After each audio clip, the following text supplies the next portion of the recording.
Welcome to Two Humans Talking, the podcast where we talk about what it's really like to be healthy and feel aligned in today's modern, fast paced world. I'm Tiffany Simms, and today I am here with Bridgitte Green. And if you have ever felt like there is this strain or this awkwardness in any of your relationships, and you almost feel like you're fighting an uphill battle and you just don't really know what your next move is, today's episode is going to be for you. Bridgitte and I are going to talk all things relationships and those dynamics and how to really show up and be a part of them for both yourself and the person you're trying to develop that relationship with. So, Bridgitte, welcome to the show. I'm so excited that you're here. Thank you so much. I'm excited to be here, and I hope that we can pass along some information that will help somebody today. Right? Every human being is in multiple relationships at any given moment, hmm right? Like with ourselves, with our partners, with our kids, our nieces, our coworkers, our friends, our dogs. Like there is so many relationships in a person's life. And so I'm real excited to go there. But before we dive in, what makes you the human that you are? Who are you? I am someone who greatly believes in mental health, and I think that the reason I have that is because I was a probation officer for 20 some odd years, and I teach in uh, the women's jail. And so I always think if there is information we need in elementary school, we need in middle school, we need in high school. Nobody gives it out until you're in trouble, oftentimes in Mm. many people's lives. They don't get it until they've been down the road of trouble. And I just think it's important that we talk about it. We normalize saying, I'm struggling with relationships. And you brought up the most important relationship you have is the relationship you have with yourself. Now, did you always know that that was the relationship with yourself existed? No. So I walked around for a long time, people pleasing, not having enough self esteem and self worth, and what I call accepting crumbs from relationships, which of course makes you very, very unhappy. And so I walked around in that state, not even realizing I was in that state because I you was think just about to this is say the way, that. yeah, you think this is the way it's supposed to be. Like, if I tell women two things. First of all, if you're in a relationship with a partner, and ask yourself, do they like me? Because people can love you and not like you. And so, do they like me? Am I in relationship with someone who would invite me to lunch if we worked together?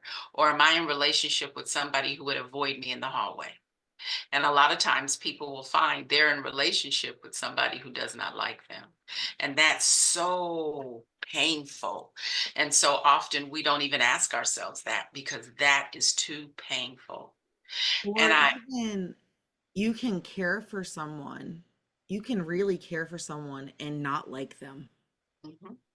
Like it goes both ways, or you can like someone and not care for them deeply. Like that dynamic is so multifaceted.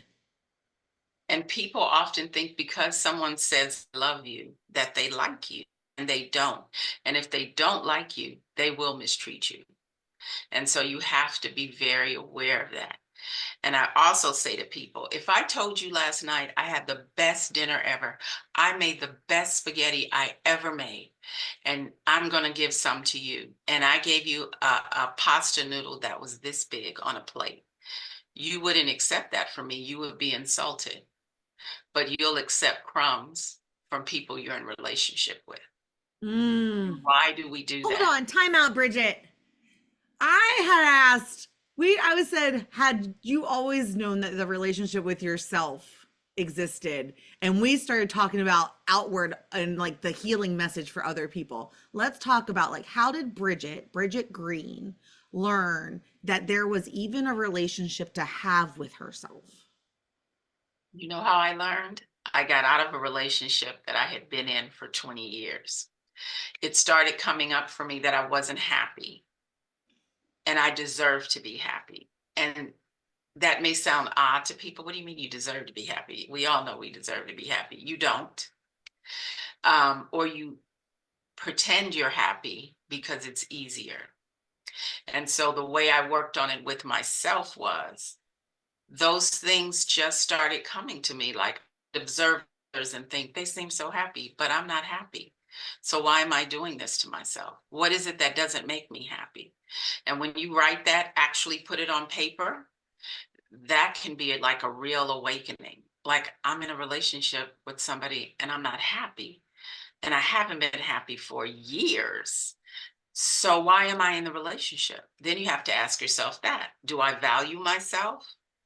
Do I appreciate myself? Do I ever celebrate myself? What do I think of myself? It's a really And hard conversation to have with that's yourself. that's hard. And it can take a while. I think it took me 2 years to finally say, I can't do this. And the reason I can't do it has nothing to do with you.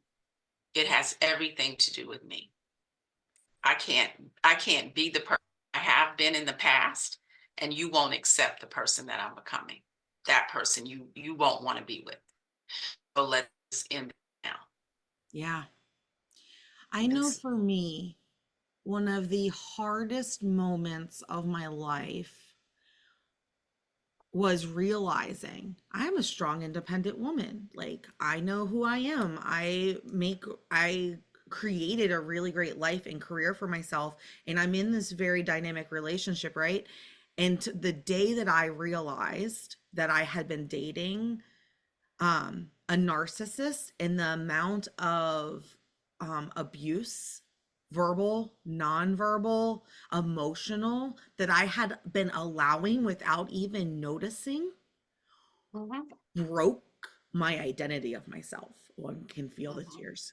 I because it just made, and so like you talk about, like, it sounds silly that you didn't know, but we have all these walls and personas and a vision of ourselves that sometimes I didn't know I was accepting crumbs because I was working and focusing on a lot of other things. And so anytime something would come up, I would say, okay, why is this triggering me? Why am I having this reaction? So I very much was in self discovery, but then after the fact, when like trying not to make this relationship work anymore, and having someone else tell me, like, give me a domestic violence checklist, like a list of like all these things. I'm like, I'm not a domestic violence survivor. Like, what are you talking about? Like, I'm educated, I'm this, I'm that. Like, there's no physical abuse. And to start reading all of the things that I didn't even realize were happening, but now that I had that distance and perspective, it'll shake you, and you never are the same. And there's two things, like there's two choices there, right? I had an opportunity to let that then define and destroy me and make my walls go even higher, where I became so rigid, or I allowed it to just be like, those things did happen to me, not my fault. I was unaware of it. That's okay, but I'm aware of it now. And like, how do I grow from this? mhm, And that's that part of always self-evolving in that relationship with yourself. Like, there's always going to be new information that you didn't have, which now makes you see things differently that you can't mhm. unsee. And asking yourself, what made it okay for me to accept this? Is there something that happened in my past? Is there something that happened in my childhood? How have I been programmed to accept this? Because if you don't deal with that, you're probably going to wind up in those types of Yeah. relationships again. You have to deal with that. Yeah. And I don't know if you'll agree with this or not, but I really feel like being able to see those things, it's not to, I know a lot of people want to place blame on like their childhood traumas and this and that and their programming and their grooming, but it's like, I don't want to know that to place blame. I want for that to click, because now it's like, oh, wait, that's the story I've been telling myself. Let me rewrite that piece of the script and what that means to me now Mhm. with the information that I have, so I can carry that story forward. Exactly. Exactly. And realizing, like you said, it's not your fault. Realizing that people who are struggling, because when people are mistreating you, they're really struggling. And what they do is they pour all of that into you. Like, I'm going to make it your fault. You are the reason I did this. They pour all of that into you. And at some point, we have to give it back to them because it's not ours to carry. This is because you're struggling with yourself. Now you've put this on me, and now I'm struggling with myself. But now I realize this is yours to carry. I can let that burden go. Oh, I That's love that. I think about it, I'm a very visual person, and so, like, when I have those moments now, I'm like, "That's not my jacket. I'm not supposed to wear that," or, like, "That can go in your suitcase if you want to carry it, but, like, important. I'm not putting that in my suitcase and carrying it with me. If you need to Mhm, get it out, that's cool, like, you need to process however, but, like, I'm not taking it for you." mhm. And that's so important. That's yours. I'm not taking it. I'm not accepting it. And this is why I did in the past, trying to figure that out in your brain, but you don't have to accept that anymore. So, so, so good. A lot of the women I work with um, in jail have been molested as children. And when we get to that point and we begin talking about it, the tears that come, and a lot of them are carrying that as their fault. I shouldn't have worn these kind of clothes. Or they'll start their stories with, see, when I was 11, I already had these big breasts and a body of a woman. And so then my uncle, no, no, no, Mm, no. Your body has nothing to do with what your mm, uncle did. nope. Nothing at all. No. So let's reframe that. Your uncle was a molester and he took advantage of you because you were 11 and you were scared and you were ashamed of your body, and what he did to you made you feel further ashamed, and he knew he could target you. No, that's his stuff. And Yeah. it's important that we realize that.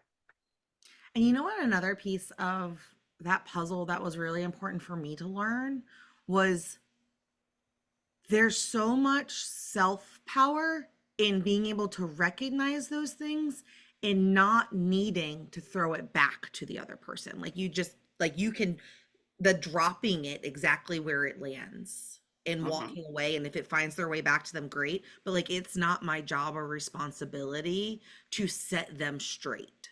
Hmm. Hmm. It's my job, if they want to try to continue a relationship with me, it's my job to express who I am, what I stand for, the types of things that I want in my life, and then it's their job whether or not they want to participate. Right. But it's not for me to force or to belittle them in return. It's just Hmm. kind of like that learning. I used to think boundaries, and I don't know, I'm curious to see what your thoughts and your experience. I used to think boundaries were something that I was supposed to enforce on other people. And I've learned that I had a friend once give me this analogy of, like, put a hula hoop around your body. All of your boundaries live inside of this hula hoop. And you can't force the hula hoop on someone else. It's yours, but Hmm. it's your job to either move you to create that space, or to, like, where you're okay with those boundaries falling. It's your job to Hmm. hold the boundary, not enforce the boundary, which was Right. like a huge shift for me. Hmm. Because some people are never going to accept your boundaries. And so what do you do then? Do you just keep trying to hit them over the head? You must. No, these are my boundaries. You'd have to find a place in my life within those boundaries. So what are you going Yeah. to do? Yeah. Right.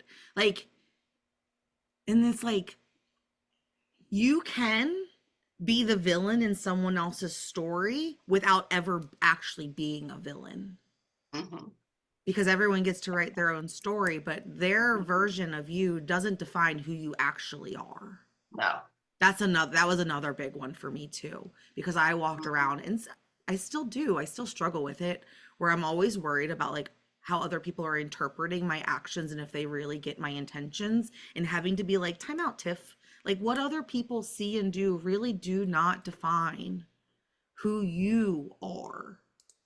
Now, are Hmm. there times where, like, you messed up and you need to, like, check and adjust? Yeah. Like, you can hear it, but, like, you can be someone else's villain and it not your baggage to carry. Not your baggage to carry. And for us, we have to learn to honor their boundaries, Mm-hmm. That's because another really boundaries big are one. not a rejection. And that's how people often see it. It's, you're rejecting me. No. And I give the example that I don't answer my door. If you just pop over my house, I don't answer the door. And I don't like that. And so if you call me standing outside, I'll say, you didn't call. Okay, well, I'm calling now. Okay, well, then you'll have to wait out there until I'm ready. I may be in the shower. I may be doing anything.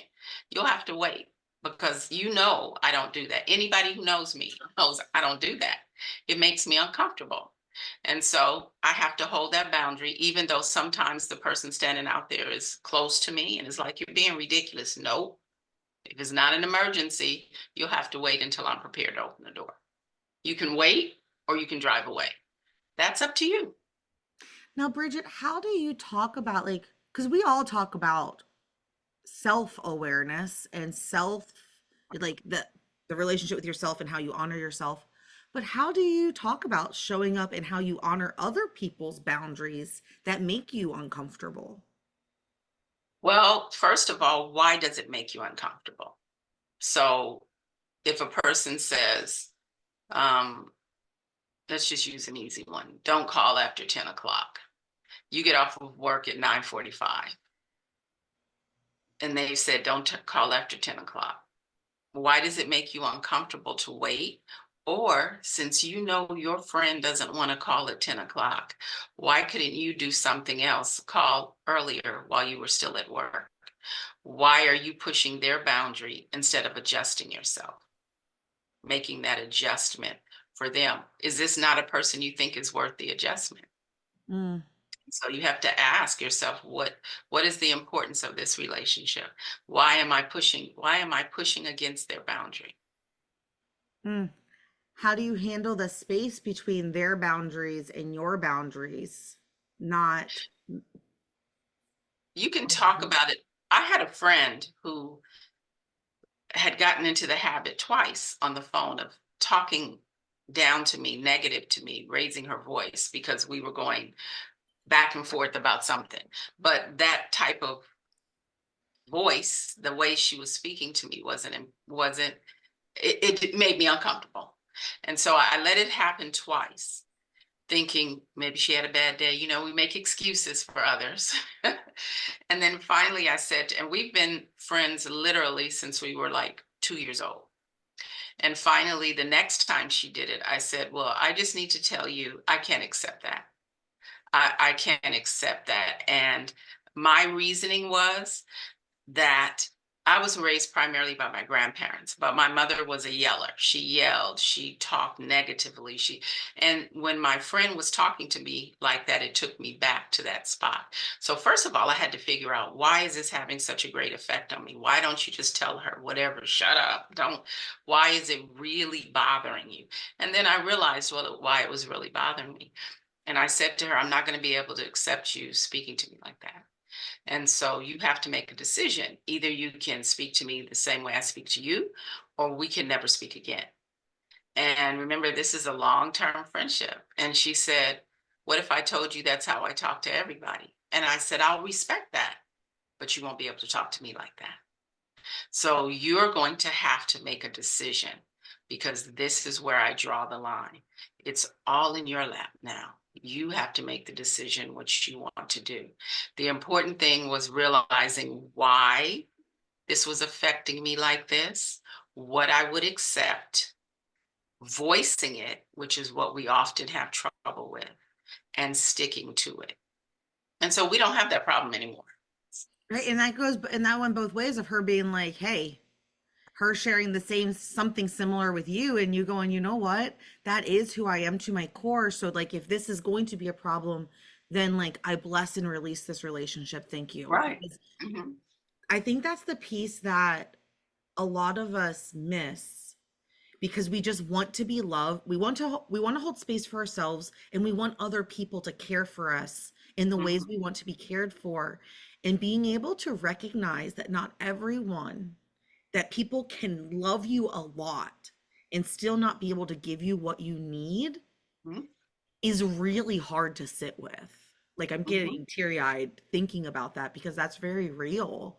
And Mm-hmm. sometimes it's like no matter how much you want something to work, if both people can't come into some kind of space where they're both meeting in the middle, where everyone is like respected and loved and in the ways they need to, then you have to just love that thing for what it was while it existed and just bless and release. And that is so heartbreaking and hard. And it comes with a grieving process It sometimes. does. And you don't know, like I didn't know when I talked to her if we were going to reach that point where we could say, okay, her thing was, what if I said I talk to everybody like this, which I know she doesn't. And my thing was, but you can't talk to me like that, and I don't talk to you like that. I've never spoken to you like that, so I can't accept it. She could have said, that's what I'm going to do. Then it's up to us to realize this is deeper than we thought it was. See, if she had said that to me, this is what I'm going to do, then there's something deeper. There's something else that's making you challenge me like this, treat me like this. And we can either discuss, what is it you're really angry with? What is really bothering you? Because if you're willing to end this relationship after all of those years over the tone of your voice, then there's something else. And so we can try that, but if the other person isn't willing, like you said, you have to release it. Yeah. For a long, long time, I really thought that it was a failure on my part if I couldn't make relationships and friendships last, that I was Mhm, broken. mhm, And the truth is that because we're sold this story that, like, you fall in love and you're supposed to be married forever, and like your friends are supposed to be there forever. And the truth is that you never know when you meet someone whether they're there for a second, a few years, or a lifetime. And you have no idea. I believe that everyone comes in and out of our lives for a purpose. mhm, Sometimes it's to shine light on something that in a space that we need to grow. Sometimes it's to shine light in a way that we could experience love and conversation that we didn't know existed. And other times it's to like teach us the lesson of like, oh, hell no, never again. mhm. And then there's those people that are there because you've learned how to grow together, but you never know that. And when that chapter comes to an end, there's nothing wrong with loving the pieces that were given and moving on. And that was a really, really hard thing for me to experience and learn for myself, was that it was okay for chapters to end, and it didn't mean it was a waste of time or a catastrophe. It just meant that it ran its course, and I'm so grateful that existed. But now it's time to And bless you and said release. something so important, is that dealing with the grieving of it. Oh, the grief We is often don't take the time to say, this friendship is gone. And we might be very angry with the person, but what we're not doing is grieving that loss. And that's what we really need to do, is grieve that loss. Yeah. We think for some reason that grief like is associated just with death when people die. Mhm. But it's like the loss of anything. There are different stages of a grieving process. Some things Mhm. don't even register, and other things are really, really intense. Like you got to give yourself space to explore that and just let it go. I have a friend of mine, we're developing a group. We just sent flyers out for the grief of job loss. Oh, what Grief a of great job loss. topic. Mhm.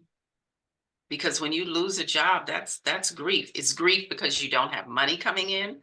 It's grief because you had relationships there. It's grief because maybe you didn't see it coming at all and you're angry with yourself. It's just a lot of grief. It's not just, I lost my job and I filed for unemployment and that's the end of the story. That's just the beginning of the story. Oh, and that's so philosophical too. It's the beginning of the story if you choose to decide what story you're going to write Hmm. from that event. Hmm. How you're taking it. Everything is about the way we frame things, we think of things. Is this your new beginning? What a great thing. I don't think that that's talked about enough. That is the first time I've ever heard someone really paint the picture of what grieving the loss of a job actually is and holding space for that. Because so many people will want to be like, oh, it was for the best. Your future is coming. It's a blessing in disguise. And like, because we're trying to help them move through, right? But do we ever Hmm. pause, not to stay stuck with them, but pause to just give space for that loss as they pick themselves up and go? Mhm. Because it is a major loss Mm. to Oh, lose a job. that is such a beautiful thing you're putting into the world. Mhm. Oh my God. What a real conversation we just had. Um, Really curious of what you're hearing right now and sharing it in the comments, whether you're on YouTube or on Spotify or Apple. Like, leave a comment. What is something that you're grieving or that you didn't know was okay to grieve? Where are your relationships at? Like, what was a takeaway for you today from the conversation Bridget and I just had? I would love, love, love to hear that and get in conversation with you.